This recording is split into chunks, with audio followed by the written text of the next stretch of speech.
제가 지난 한 달 동안 사실은 영적인 무기력증에 빠져 있었습니다. 원치 않는 그런 원망의 손님이 확 찾아오는 것입니다. 그 칭찬 하나 느꼈다고 설교 전하는 사람은 아니에요. 그런데 그 어떤 한 명도 저에게 와, 목사님 13주 동안 진짜 수고하셨어요. 그런 이야기 카톡이로든 SNS로든 뭐 유튜브 댓글로든 한 번도 달아주지 않았더라고요. 와, 그때 그냥 별거 아닌 이 유치한 일에 제가 서운함을 많이 느꼈던 것 같아요.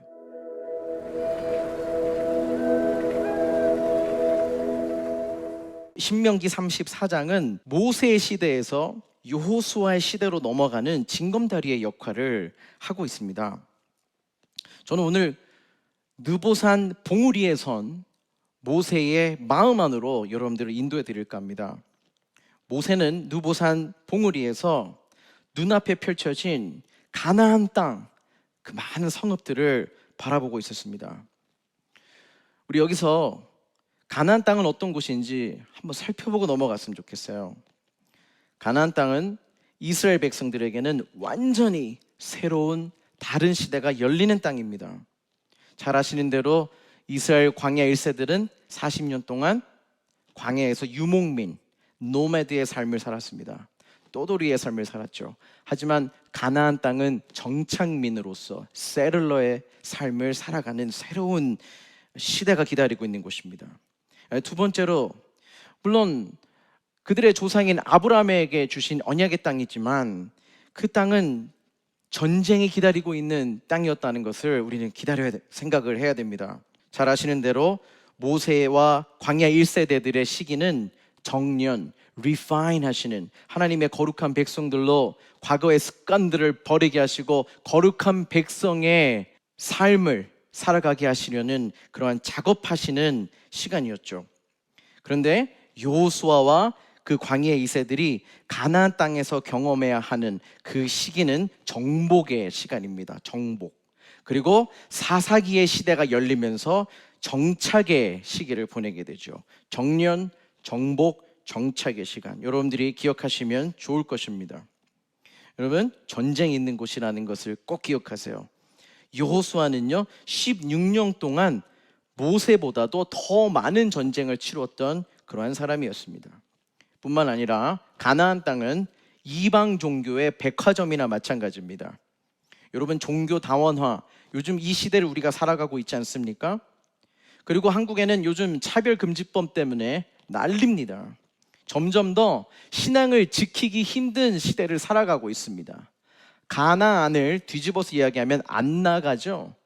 요즘 다음 세대들은 교회에 나가지 않습니다.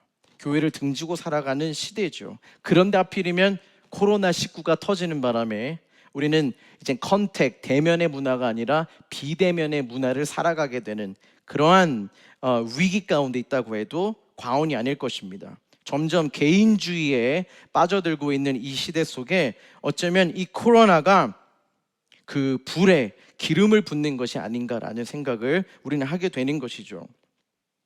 저는 이 가나안을 생각해 봤을 때 내가 만약에 모세였다면 그 느보산에 섰을 때 어떤 생각을 했을까?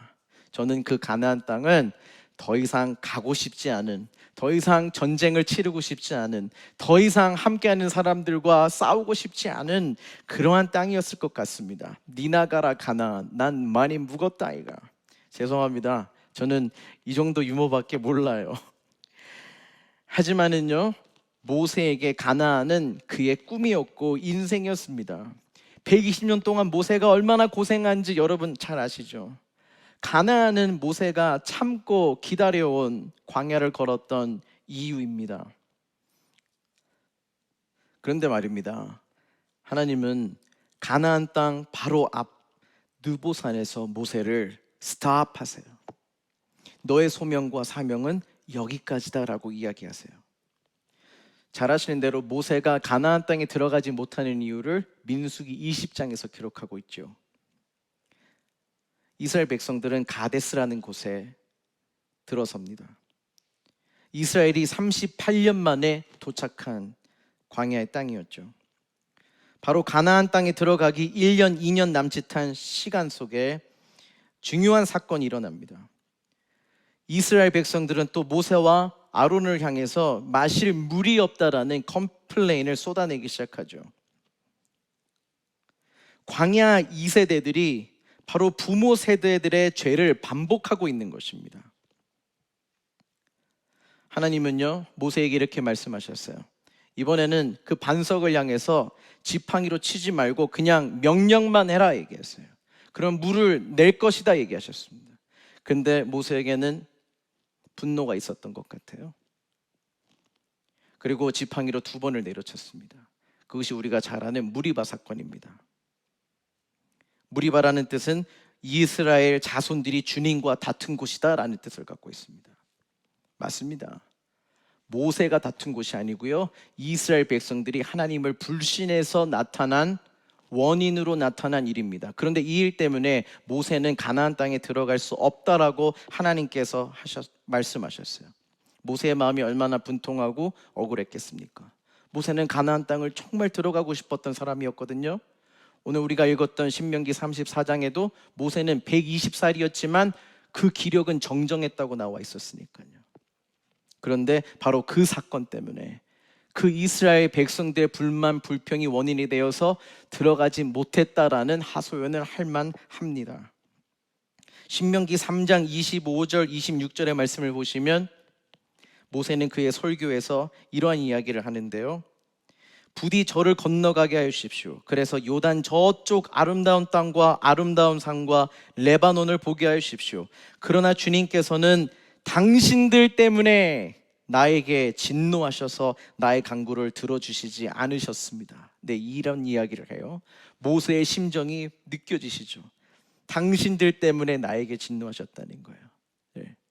그 2세들, 광야 2세들을 봤을 때 1세들과 다름없는 똑같은 죄를 짓고 있는 하나님을 불신하는 모습들, 그것 때문에 내가 들어가지 못했어라고 하는 한숨이 보여지는 것입니다. 저에게도요, 가끔씩 찾아오는 이러한 원망 손님이 있어요. 저에게도 한숨이 있습니다. 저는 23살부터 사역을 시작했거든요. 지금 40살이니까 17년 동안 달려왔네요. 그런데 가끔씩 지난 날을 돌이켜보면 이런 후회를 할 때가 있어요. 나는 17년 동안 너무 사역에만 집중했구나. 물론 목사가 이 소명을 가지고 사역에 집중하고 열심히 하는 것 뭐가 틀렸겠습니까? 그런데요, 저는 뭐든지 사람을 만나면 사역 이야기만 했었어요. 저는 그것이 진짜 옳다라고 생각했었어요. 나에게 맡겨진 일이니까. 우리 동역자들과 만나면 다른 사사로운 이야기를 별로 해본 적이 없어요. 사역 이야기, 우리 어떻게 할까요? 어떻게 할까요? 늘 아이디어 이야기하고 그것과 씨름하고 고민하고 집에 들어가서도 늘 그 고민 속에 살았어요. 그리고 좋은 아이디어 주시면 그것이 좋아가지고 어떻게 해볼까, 그냥 그런 기대 속에, 그런 부푼 마음 속에 살았던 게 저의 인생 17년의 다였던 것 같아요. 그러니까 사람들이 저를 찾아오지 않겠죠. 그건 당연한 결과인 것 같아요. 저는 지금도 여러분들이 3, 4, 5 모여서 보드게임이나 카드게임 하잖아요. 저는 그게 뭔지 잘 몰라요. 저는 아직도 카드게임은 우노, 그 원카드밖에 모르는 사람입니다. 여러분들이 모여서 도둑 잡는 게임, 그 마피아 게임 하는 거 보면은 되게 부러울 때 있어요. 저도 거기에 껴서 놀고 싶은데 몇 년 전에 한번 해봤던 것 같아요. 근데 지금 하라면 또 못하겠어요. 다 까먹었어요. 그리고 며칠 전에는 제가 사랑하는 우리 병수에게 너의 이상형은 누구냐? 라고 물어봤더니 누구 이야기하는데 잘 알아듣지를 못하겠더라고요. 그래서 적어놨어요. 헤이즈가 누군가요? 정유미? 한보름이래요. 그러니까 저는 연예인들도 잘 몰라요. 저는 17년 전에 문화에서 끊어진 채로 살아온 것 같아요. 이렇게 보실 때 겉모습은 좀 그래도 힙해 보이고 동시대의 삶을 잘 살아가는 것 같잖아요. 저는 옷을 좋아하고 패션을 좋아하긴 하는데 나머지 것들에 대해서는 정말 진공 상태입니다. 잘 몰라요. 내가 17년 동안 사역밖에 몰랐구나, 이런 생각을 해봐요. 그런데 며칠 전에 제 와이프가 그 이야기를 하더라고요. 무슨 얘기하냐면, 오빠도 참 이렇게 목사 혹은 이런 사역자, 이런 교회 목사 안 했으면은, 오빠가 좋아하는 찬양하면서 그런 찬양 사역만 했으면은 참 그 김브라이언 씨 못지않게 정말 신나고 재밌게 잘했을 텐데, 이런 얘기를 하는 거예요. 그때 진짜 망치로 머리 한 대 맞는 것 같았어요. 제가 저 멀리 제 마음의 저편에 숨겨놓았던, 감춰놓았던, 묻어놓았던 어떤 그 이야기를 제 와이프가 꺼내주는 것 같았어요.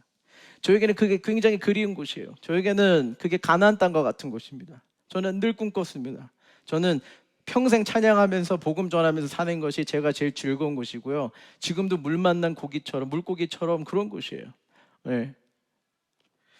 지금 이렇게 설교할 때 여러분들이 박용수 목사님 말빨도 있고 설교 뭐 저 정도면 젊지만 잘하시네, 이렇게 평가하시는 분들도 있으실 거예요. 근데 이거는 저의 타고난 건 아니고요, 부모님의 기도 덕분에 그리고 저희 앞선 세대 서인의 목사님의 그 설교하는 모습을 보면서 또 부지런히 제가 연구하면서 이렇게 해온, 만들어진 작품이지 저의 선천적인 것은 아닙니다.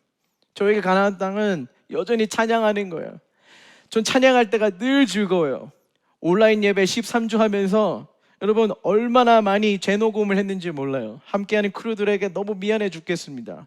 제가 이렇게 말빨이 이렇게 딸리는 사람이에요, 원래 더듬고. 그런데 찬양하잖아요. 찬양은 원큐에 갈 수 있습니다. 네, 자신감이 있어요. 교만이 아니고 제가 좋아하는 거니까, 즐기는 거니까 너무 좋아요. 신납니다. 그런데 이제 업칠치의 목사하면서 이러한 부담이 생기죠. 그래, 좋은 사역은 함께하는 것이고 다음 세대들을 키워내는 것이지. 그러니까 저도 모르게 저를 구석으로 이렇게 만들어, 구석으로 제 스스로 가는 거예요. 나는 설교해야지, 말씀 잘 전해야지. 그래요. 그러면서 이렇게 자라나는 병수와 또 명진 간사님 생각하면 또 한편으로 부럽기도 하고, 이런 생각이 저편에 있었어요. 근데 제 와이프가 딱 꺼내온 것이죠. 여러분, 전 여러분들에게 묻고 싶어요. 여러분들에게 느보산은 어디입니까? 느보산이라는 것은 원망이 있고 또 미련이 있고 그런 서운함이 있는 그런 곳이었을 것 같아요. 우리 모두에게는 그런 느보산이 존재합니다. 하나님이 멈춰 서라간 곳 같은 그 마음, 그 마음을 대면해야 되는 그 순간이 있었을 것입니다. 그런데 저 앞에는 가나안 땅이 펼쳐져 있는 거예요. 나는 가지 못하는 땅, 내가 꿈꿨던 땅은 가지 못한 채 보기만 해야 되는 그러한 순간을 우리는 인생 가운데 많이 경험하지 않습니까? 우리 미국에 유학하는 사람들, 얼마 전에 뉴스를 들었는데 참 많이 황당했을 것 같아요. 온라인으로 수업하는 사람들을 다 돌려보내겠다는 겁니다. 정말 주변 사람들의 반대도 만료하고 그 용돈 모아가지고 와서 캐시잡 잡으면서 알바하면서 겨우 연명하면서, 부모님은 돈 허리 굽어가면서 붙여주신 돈 미안함 가지고 조금씩 먹고 마시고 공부하는데, 아직 채 마치지도 않았는데, 공부 마치지 않았는데 코로나가 터져가지는 바람에 정부는 돌려보내겠다고 하니 얼마나 그 마음이 이 느보산에 선 모세와 같겠습니까? 이러한 일들이 우리 인생 가운데 허다하지 않습니까? 또 우리 업철치 가운데도 젊은 어머님들이 계시는데요, 우리 어머님들의 마음이, 이런 마음이 혹시 있지 않을까? 나도 한참 잘 나갔던, 이뻤던, 주름살 없었던 내 남편, 또 내 자식도 없을 때는 참 잘 나갔는데, 화려했는데, 지금 몸빼바지 입으면서, 요즘은 몸빼바지 입는 젊은 어머님들 없지만 그런 생각 한 번쯤 했을 것 같아요. 나에게도 꿈이 있는데 코로나까지 와서 나는, 남들은 보고 싶은 사람끼리 더 친해진다고 하는데 나에게는 더 힘든 일이야. 한숨 쉬는 우리 어머님들도 있을 거란 생각이 들어요.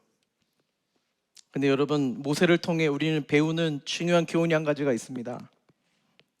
우리가 정해놓은 목표나 꿈을 이루는 게 소명이 아니고요, 우리 이 땅에서의 소명은 하나님께서 가라 하시는 곳으로 가고 하나님께서 스탑하라 하시는 데까지가 우리의 소명과 사명이라는 것, 이 마음을 오늘 저와 여러분들에게 심어주시기를 바랍니다.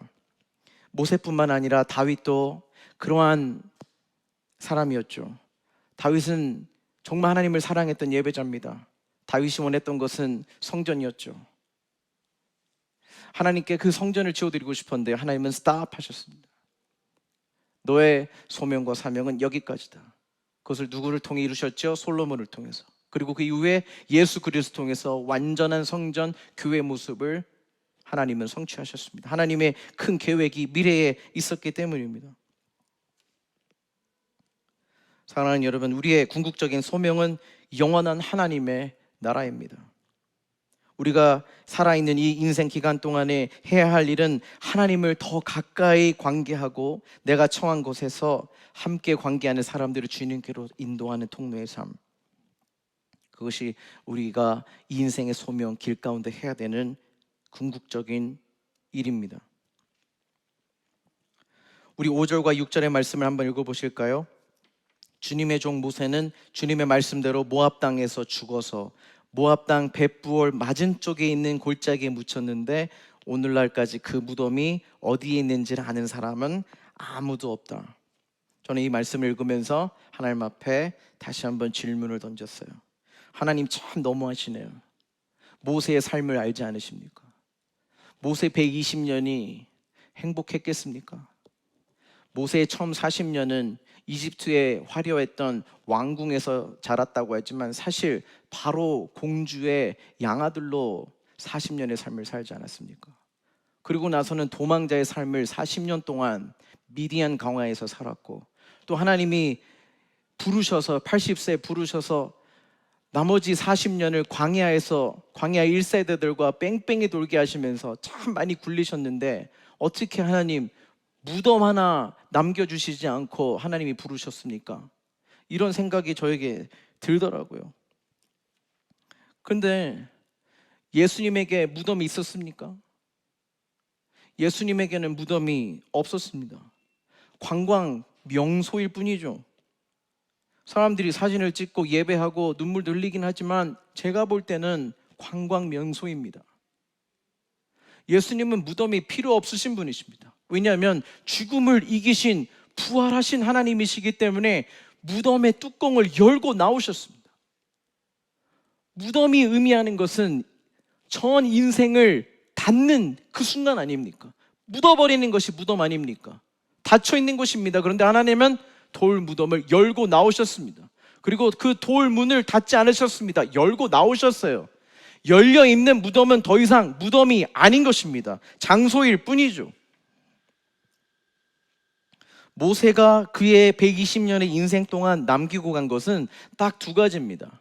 하나님의 말씀을 기록한 율법서이고 그리고 사람입니다.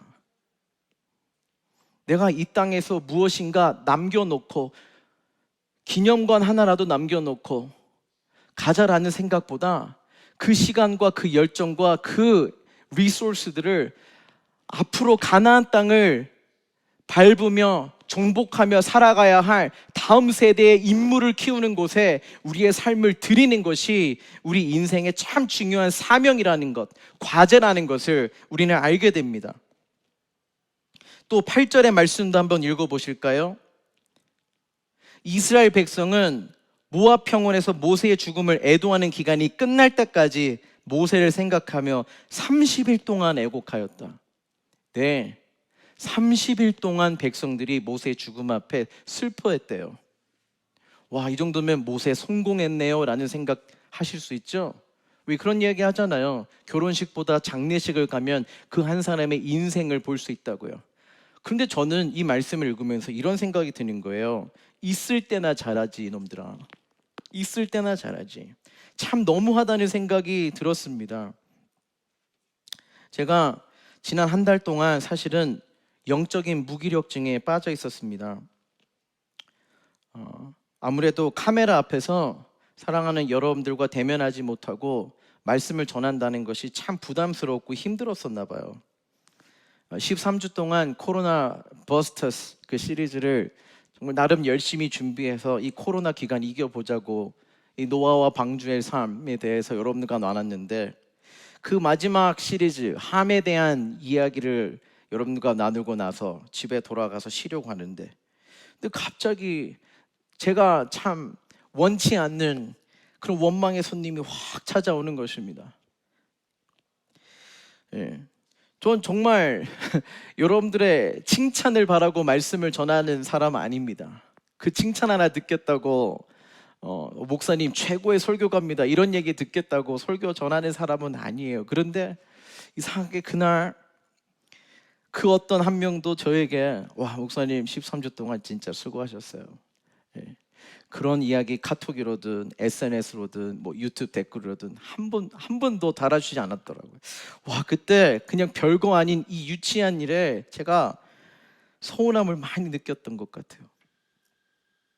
내가 업체에 목사는 맞나라는 생각까지 했다니까요. 존재감을 느끼지 못했어요. 내가 이대로 그냥 싹 사라져도 그냥 잘 될 것 같고요. 예. 잘 굴러갈 것 같은 교회. 사실 제가 그걸 꿈꿔왔지 않았습니까?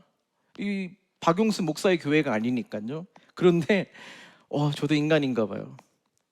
열심히 한 것에 대한 보상을 여전히 바라고 있는 저의 약점이 있는 것 같아요. 그래서 좀 무기력증에 한 달 동안 빠져 있었습니다. 그래서 모세의 이 심정이 저의 심정과 같다라고 생각하는 것 같아요. 사랑하는 여러분, 오늘 제가 조금 저의 불만 불평을 모세의 마음을 이용을 해서 여러분들에게 좀 설명하는데요.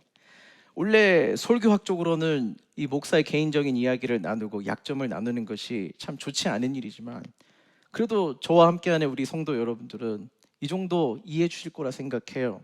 저를 사랑해 주신다고 믿기 때문에 목사에 대한 오해라는 생각을 좀 해보게 됐어요. 목사의 오해. 목사에 대한 오해를 갖고 있는 부분들이 없지 않아 있는 것 같아서 좀 정리를 세 가지로 해봤는데, 첫 번째는 목사님이 너무 바쁘신 것 같아서 제가 전화를 못 드렸어요. 카톡을 못 했어요. 인사를 못 했어요. 밥 먹자고 못 했어요. 저는 이야기가 사실 지금 17년 동안 사역하면서 제일 듣기 힘들었어요. 다른 목사님들은 바쁘실지 몰라도 저는 그렇게 바쁜 사람 아니거든요. 근데 모두가 그런 오해를 하고 있더라고요. 예.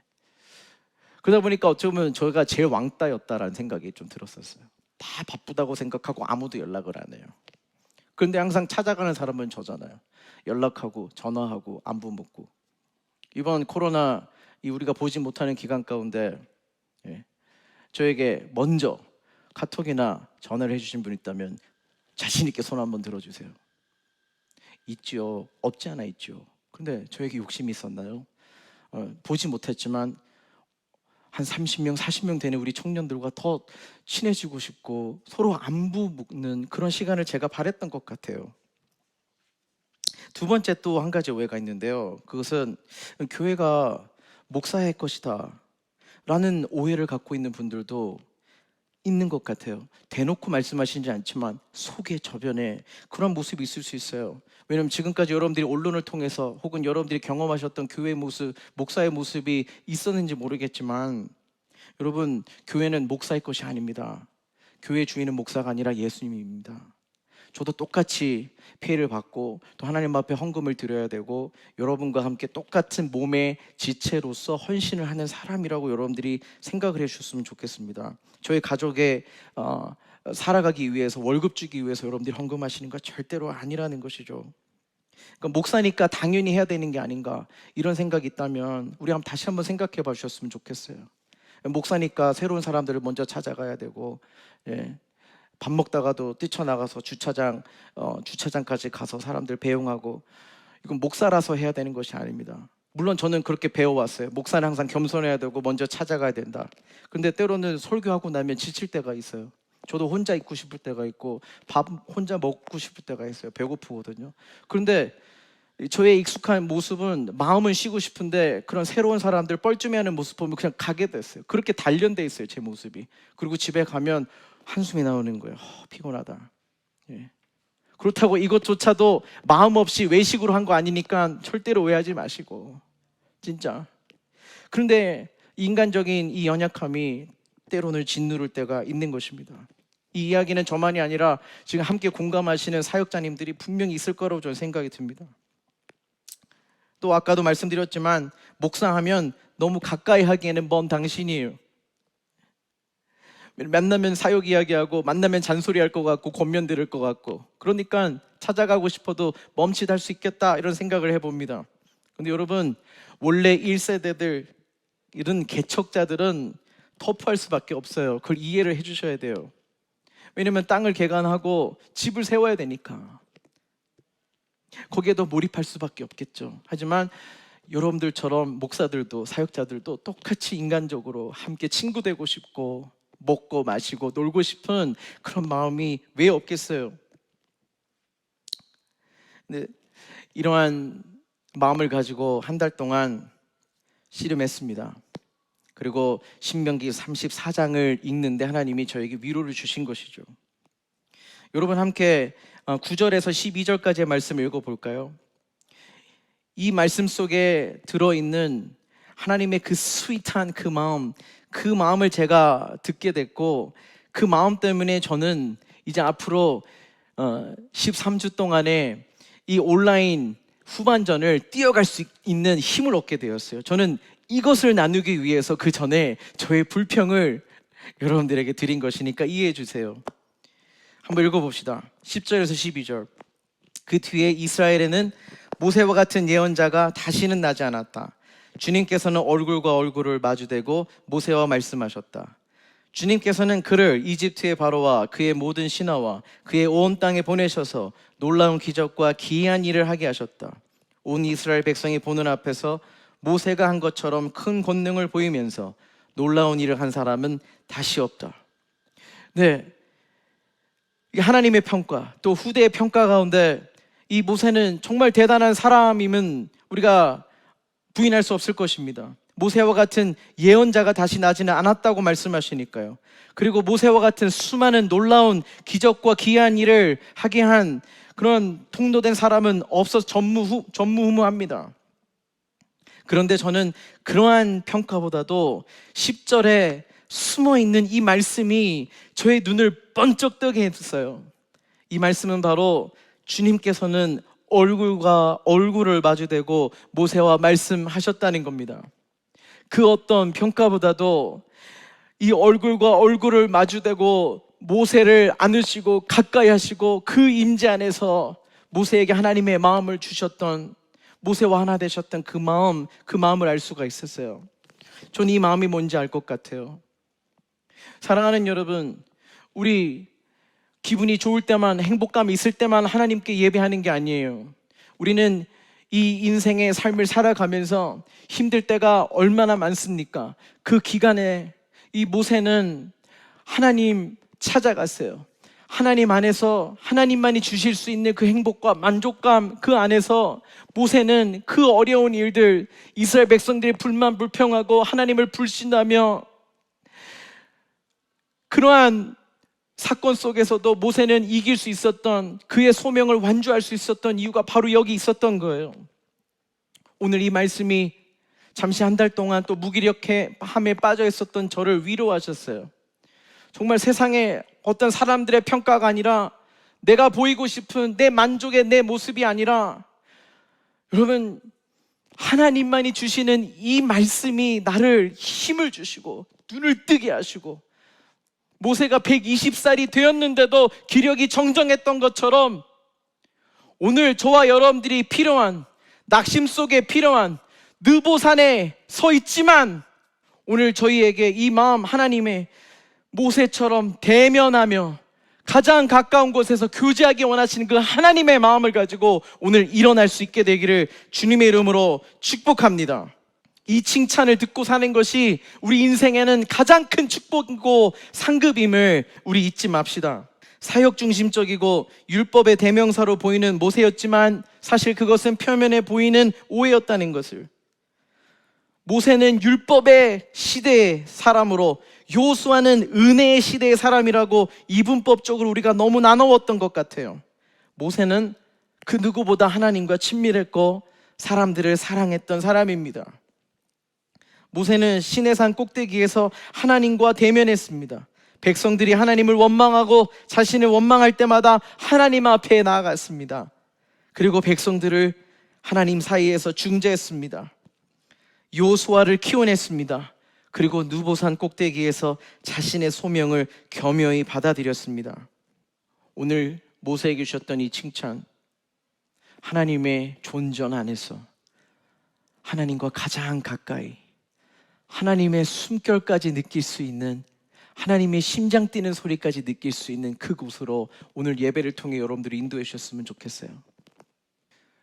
우리가 세상의 성공 기준으로, 남의 평가의 기준으로 살아가려 노력했다면 이제 그러한 수고를 그만했으면 좋겠습니다. 우리 안에 미련함은 늘 있을 것입니다. 하지만 그것을 붙잡고 살지 말고 하나님의 이러한 칭찬, 나는 너와 오늘도 교제하고 싶다. 네가 비록 힘든 순간에 있지만 그 순간에 나는 너와 더 가까이 하고 싶다. 하나님을 상급으로 얻으십시오. 하나님의 마음을 얻고 사십시오. 그것이 우리가 꿈꿔야 될 일이라고 저는 생각합니다.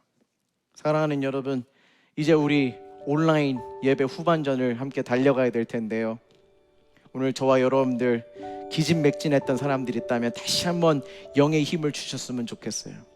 그리고 함께 예배를 준비하고 만들어 오는 우리 크루들, 정말 저보다 몇 배의 힘든 일들을 하는데요, 이분들에게도 하나님이 이 칭찬을 주셨으면 좋겠어요. 우리가 훌륭한 동영상 예배를 만들어낸 것을, 이것을 통해서 많은 구독자들을 만들고 또 많이 동영상이 퍼져가는 것을, 그것을 우리의 칭찬으로 듣기보다는 나는 어느 때든지 함께 수고하는 너희들과 대면하고 얼굴과 얼굴을 마주하며 나의 뜻을 너에게 나누고 싶다 하신 그 하나님의 말씀이 여러분들을 위로하고 우리 후반전 그리고 앞으로의 사역을 끝까지 완주할 수 있도록 하게 하는 힘이 될 수 있게 되기를 바랍니다.